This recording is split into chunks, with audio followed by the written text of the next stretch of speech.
Hi, thanks for joining us for the Family Plot, Gardening in the Mid-South. I'm Chris Cooper. If you're thinking about starting a garden next spring, now is a good time to start preparing the soil. Also, we're answering viewer questions. That's just ahead on the Family Plot, Gardening in the Mid-South.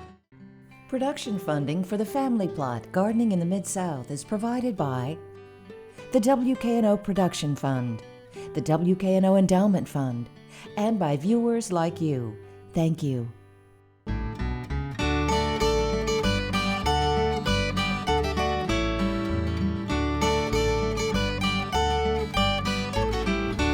Welcome to the Family Plot. I'm Chris Cooper. Joining me today is Mr. D.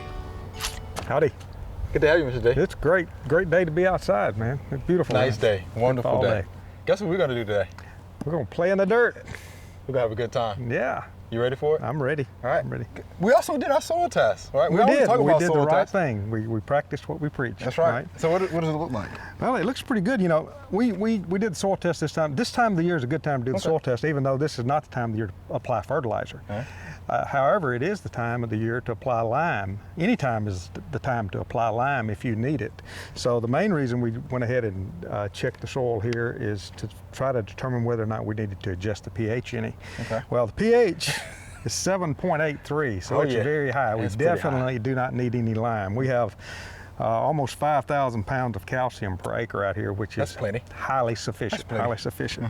But we do know now that we've done the soil test that next spring, before we plant the garden, we need to apply 15 pounds of triple 15 per 1,000 square feet. Okay. Now we've measured this and it is 25 feet long and 20 feet wide. Okay. So it just happens to be exactly 500 right square feet. Right. So we know that next spring we'll need to apply 7.5 pounds of triple 15 over this area for vegetables. That's what we need. So I think what we're going to do this year, the upper part to my right is fairly dry. And so we are going to go ahead and apply some soil amendments to that soil to open it up a little bit. This is 50% cotton burr and 50% leaf litter, I understand. And so we're going to put about 3 inches, a 3-inch cover, and till it into the soil on the upper part. The lower part is really too wet for us to do anything with, and so it's going to be a test. We're going to put our soil amendments out here in the fall on half of this 500 square feet. This lower half on the left, we're going to leave it and let it just lay here all winter. And then we're going to apply the soil amendments here, next spring, early next spring before we plant. Now, what we've done to this area already, about 10 days ago, we sprayed this area with glyphosate. The grass didn't completely turn brown. It yellowed up a little bit. And the reason is glyphosate is a systemic herbicide, you know, and it works best when plants are actively growing. Well, in the last couple of weeks, we've had some cool nights and cool weather, and so the Bermuda grass is kind of shutting down a little bit.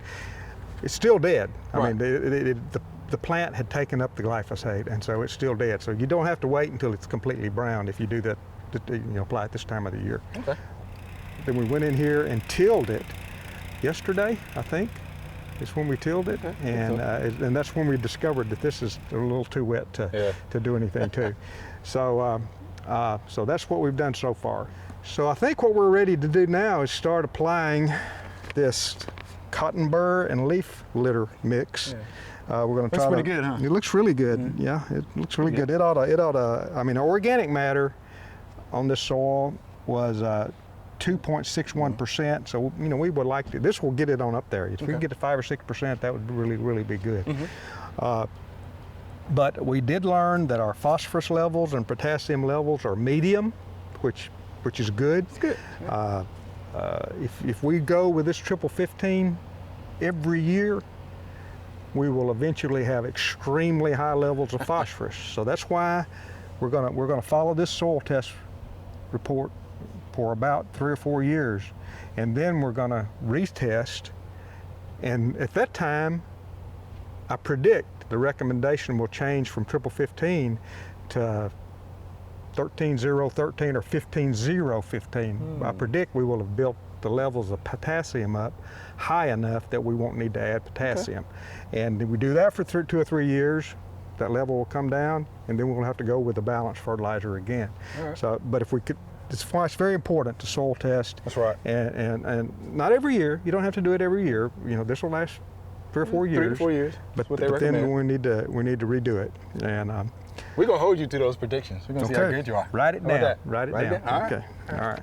So are we ready to do a little tilling and I'm ready. let's do it? Let's do it. Okay.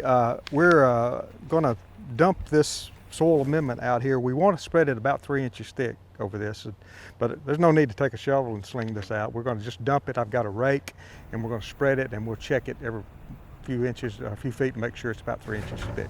I think that'll do it. You think that'll do it? I think it will. All right. Well, we look like we've done a real good job. We've got Yeah. about a 3-inch cover of this soil amendment out here, and I'm about to crank up our machine here. We've got horsepower. All right. Or crank this thing up and see if I can mix this in a little bit with the soil.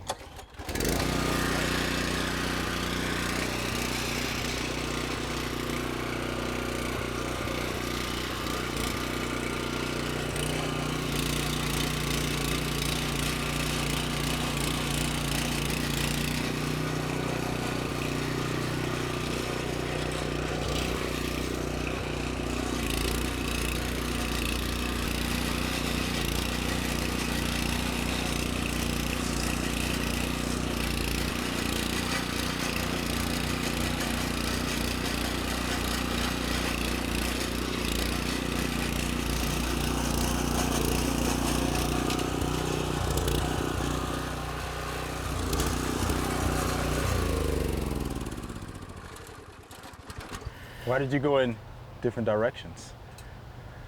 Better mix it. Better mix it? Mix it better. All right. Keep it.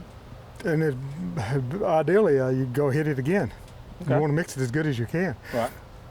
And if you kept going in the same direction, you might have the same ridges and all that. Okay. Why do you mow a yard in different directions? Oh, my grass will stand up.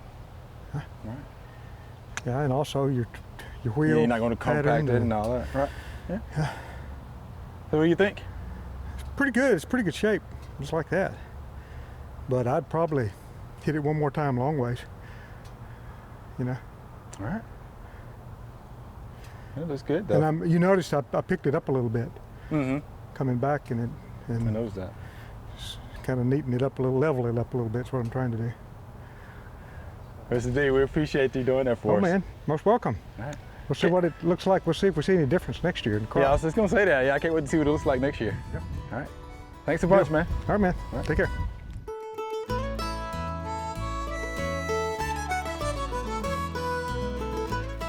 This is goldenrod, also known as solidago, part of the aster family, and it blooms in the fall of the year, which is good for pollinators because it's something blooming when a lot of things is not blooming, and you'll see it along the sides of the roads. It grows with a stiff stalk. It's green until it starts blooming in the fall. So if you see something stiff growing up with these nice pointed leaves on it, I would leave it and see if it's not a solidago plant, because this is great for the fall blooms, for pollinators, and it's just something really pretty in the yard. This happens to bloom at the same time that ragweed does, and ragweed is not a solidago, ragweed is ambrosia.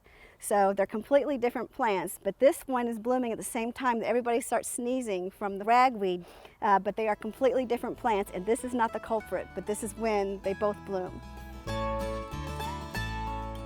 All right, Mr. D, we have a lot of viewer questions. They're good questions. Yes, they are. Are you ready for them? Let's do it. All right, let's do it. Here's our first viewer email. Should I do a separate soil test in different areas of my yard? And this is from Miss Bethany in Jackson. So, different areas of my yard, she wants to do a soil test. What do you think about that? It depends. It depends. That's what I thought. It depends on how big your yard is. If it's more than 10 acres, you do. You need to do, because the soil test, if the soil conditions are the same, well, you can sample up to 10 acres with one sample. If in your yard you know that your soil is pretty much the same all over your yard, and it probably is. It probably is, right. Then one sample is enough. The thing that's important to do is make sure that you list on that soil, on the form that goes in with your soil test, everything that you're going to grow in That's that right. yard, and you'll get detailed directions on how to treat the soil for depending on what you're going to grow. If you're going to have blueberries, just blueberries, blackberries, vegetables, turf grass, shrubs and ornamentals, just list everything that you will grow, and you'll get instructions on how to handle that. But if the only reason I can think of you needing more than one sample in the yard is if you did a lot of grading, and in one area of your yard you did a lot of fill, you brought in a lot of topsoil and added it, then you might need to do another sample for that area. But in 99% of the home lawns that I've been associated with, one sample is good enough, and it'll last you 3 or 4 years, but after 3 or 4 years, you need to do that again. Right. And I would agree. I think the soils are probably going to be the same. That's right. Right. Okay. So I hope that helps you out, Miss Bethany. All right, here's our next viewer email. We planted some late potatoes and just began harvesting a few and have found that something is eating a lot of them. Who are we feeding? And this is from Claire, Midtown Memphis. So take a look at that, Mr. D. Yep. Who are they feeding? That looks like voles, rodents. Voles are the first thing that came to my Yeah, mind. that's what that looks like to me. The furry They're little underground, critters in your potato. yeah. That's right. I mean, that looks like tooth prints. All right. And I've not seen any kind of insect that will do that kind of damage. I know there are wireworms. They're wireworms, right. And They're grub grubs, worms and right. things like that will damage potatoes, but they don't do damage like that. Yeah. Those are they're doing quite a bit. I mean, that's about as bad as I've ever seen. That is as bad as I've ever seen. Yeah, these are late potatoes, and of course they're in the ground, and your voles are going to be hanging out. They just think they're mighty handy, I'm sure, if you're a vole. So they just had a nice little buffet. That's what it looks like to me. That's right. All right, so Ms. Claire, looks like voles to us. All right. That's Looks like- voles with a V. with a V, right? Voles with a V. And obviously they eat pretty good, right? Right. All right, here's our next viewer email. It's fall, and my fruit trees have started to put out new leaves and are blooming. They also have this clear, sticky jelly on the limbs. What do I do about this? Will this ruin my trees? And this is from Miss Elizabeth in Marianna, Arkansas. So it's fall, fruit trees are leafing out. But she has this clear, sticky jelly. I think we know what that is, because you've talked about this before. Yeah. I think anything that's leafing out and blooming now, in the fall of the year, is under a lot of stress, and it's trying to survive, and it's kind of a last-ditch effort, making a last-ditch effort trying to survive. I would bet that these are either peaches, plums, or nectarines or something like that, and they are probably infested with peach tree borers. If that gum is coming from some of the smaller branches in the upper part of the tree, then it's the lesser peach tree borer. Okay. And then the regular peach tree borer or greater peach tree borer bores into the stem and trunk and lower limbs and down near the soil line sometimes. The lesser, or the ones in the upper part of the plant, probably won't kill the tree, but the ones down in the trunk can kill the tree. And the fact that the plant is blooming and leafing out right now tells me that they're probably both of those borers are present. Cool. And not a whole lot you can do about that right now. Not a lot that you can do about it. I think you probably lost those trees. Next year, if you will spray with an insecticide that has some residual activity, in July, that's when the adults are laying eggs.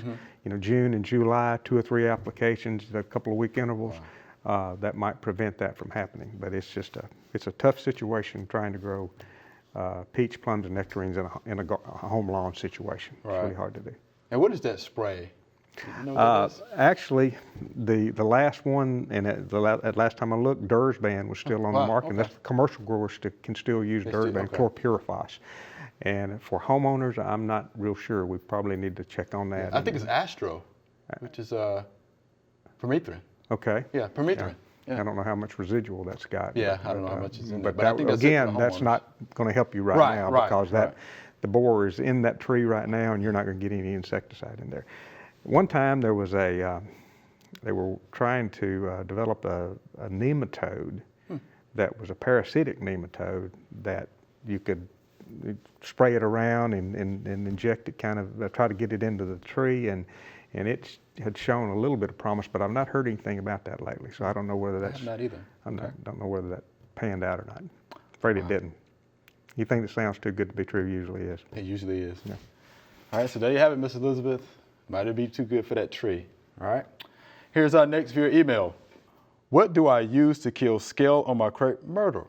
And this is Miss Anita In Cordova. Cordova. Yeah, so you can handle that, can't you?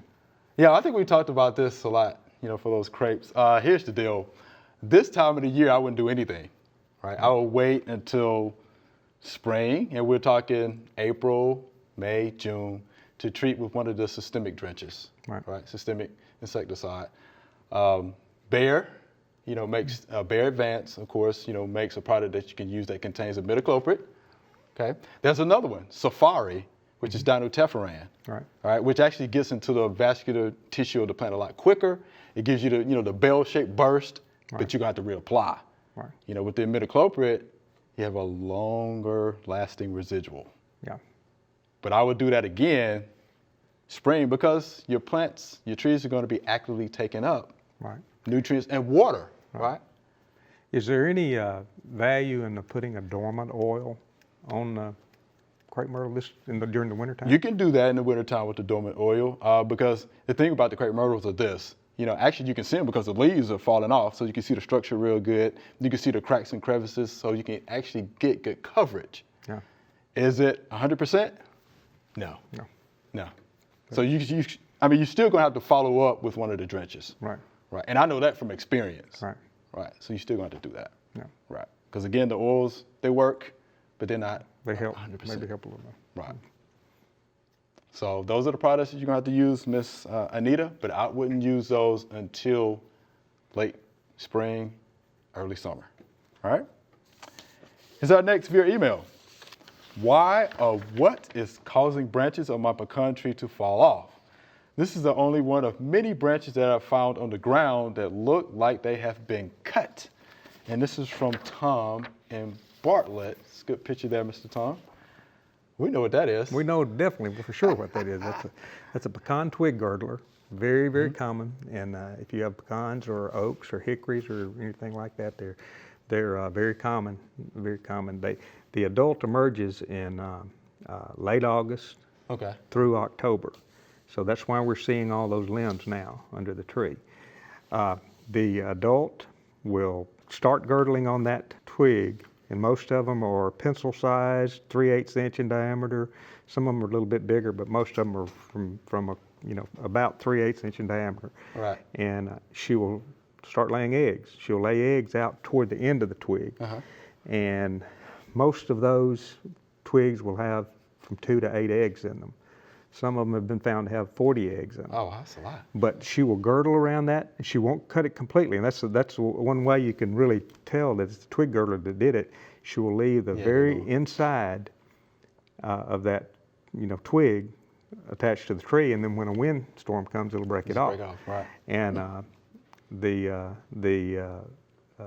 egg will hatch, and the larvae will feed on that branch that's laying there on the ground. It will feed there, and then will pupate and emerge next year as an adult next August. So, to control them, theoretically, you ought to be able to pick up every one of those and destroy them, burn them, grind them up, or something like that. Unfortunately, the adult is a longhorn wood borer, about 1/2 inch, 5/8 inches long, and has the antennae are longer than the body, longer than the body of the borer. They're pretty strong flyers, so they can cover territory. And if you pick all these up in your yard, you need to go out in the woodlots next to you and pick them up. And you need to go to your neighbor's yard and get theirs too. Because, and then even if you do that, probably wouldn't. They're still going to fly in there. They're going to search out the pecan trees, and they really like them. But we do not recommend spraying insecticide to control them. And that's what I thought. So just practice good sanitation, right? Good sanitation. Get them up, and don't. This is something you don't compost. Right. Yeah, you don't pile them up in a brush pile for the rabbits to hide under, because they will hatch out, and you'll have a lot more. You'll get more and more and more. But I can tell you that I pick all mine up and I burn all mine, and I have them every year. I don't think I have as many as I used to have, though. You know, I really don't. I Okay. mean, I don't think I have as many. I've had it. Maybe this year I don't have as many as I've had. Right. So maybe I'm beginning to do some good. There you go. But you pick them up like you just I mentioned. pick them up, but I don't go out in the woods next to the house and pick them up out there. And I have pecan trees out there and hickories and everything out there. So I'm not going to do that. So there you have it, Mr. Tom. All right. You had to practice good sanitation and pick those up. All right. Do like Mr. D is doing. You'll be fine. Yeah. All right. Here's our next via email. How do you prune grapevines? And this is from Richard right here in Memphis. So grapevines. What's Okay. the best way to prune them? You know, And when do you need to prune them? you need to prune them in late winter.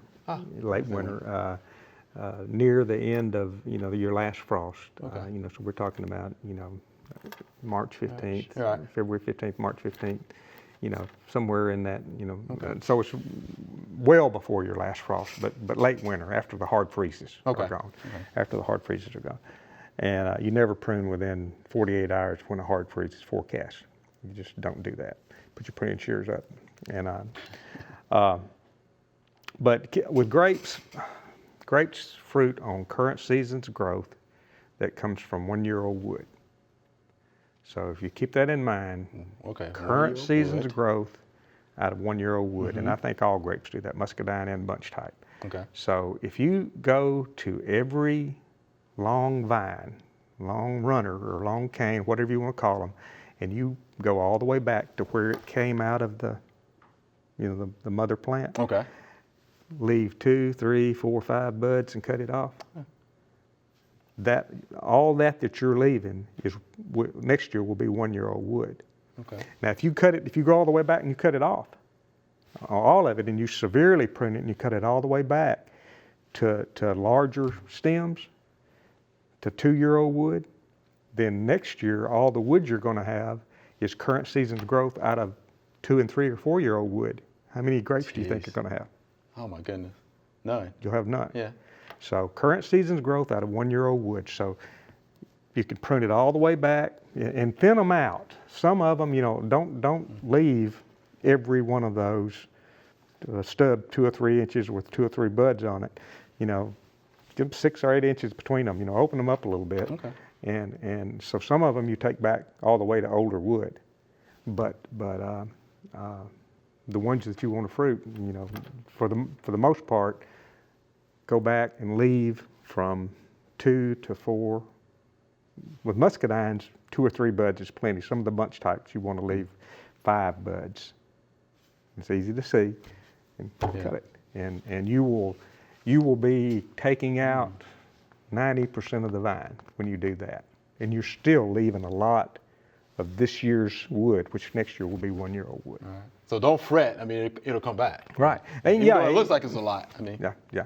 And even if you have last year, if you didn't have any grapes this year because you went back and you pruned all of the new wood off, everything that's out there now will fruit next year. If the buds that come out of what grew this year will fruit next year. So there's hope for next year. There's hope for next year. All right. So there you have it, Mr. Richard. There's hope. All right. Here's our next via email.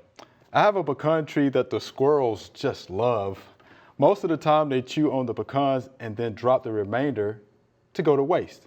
However, over the last 3 years, we found perfectly shelled pecans on the ground, no bite marks or anything. They look like they were shelled by a mechanical sheller. I will find a couple a day. What is going on? If we didn't live where we do, I would get rid of them by Mr. D's method.